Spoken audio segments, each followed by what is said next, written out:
63ാമത് school കലോത്സവം തിരുവനന്തപുരത്ത് മുഖ്യമന്ത്രി പിണറായി വിജയൻ ഉദ്ഘാടനം ചെയ്തു.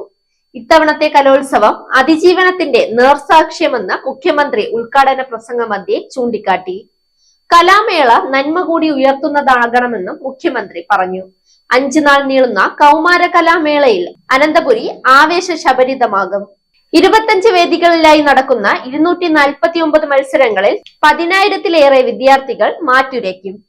സംസ്ഥാന സ്കൂൾ കലോത്സവത്തിന്റെ ചരിത്രത്തിൽ ആദ്യമായി തദ്ദേശ ജനതയുടെ 5 നൃത്തരൂപങ്ങൾ കൂടി മത്സര ഇനങ്ങളിൽ ഉൾപ്പെടുത്തിയിട്ടുണ്ടെന്ന് മുഖ്യമന്ത്രി പറഞ്ഞു.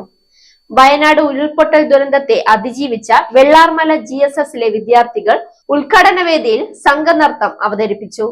കലോത്സവങ്ങൾ സംഘടിപ്പിക്കപ്പെടുന്നത് മനുഷ്യനും തമ്മിലുള്ള പരസ്പര സ്നേഹവും സാഹോദര്യവും സഹവർത്തിത്വവും ഐക്യവും എല്ലാം ഊട്ടിയുറപ്പിക്കാൻ വേണ്ടിയാണ്.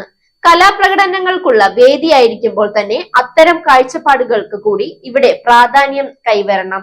ചിലപ്പോഴെല്ലാം കലോത്സവ വേദികൾ കിടമത്സരങ്ങളുടെയും തർക്കങ്ങളുടെയും എല്ലാം വേദിയാകാറുണ്ട്.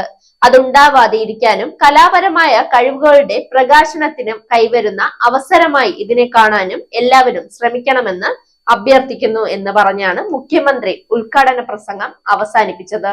Zag news, Thiruvananthapuram. Ultimate entertainment destination, watch zag news. നേരിന്റെ വാർത്തകൾ നിങ്ങളുടെ വിരൽത്തുമ്പിൽ എത്താനായി സാഗ് ന്യൂസ് ചാനൽ സബ്സ്ക്രൈബ് ചെയ്തും ഷെയർ ചെയ്തും ഒരു ശരിയായ മാധ്യമ നിലപാടിന് നിൽക്കാൻ ഞങ്ങൾ നിങ്ങളെ ക്ഷണിക്കുന്നു.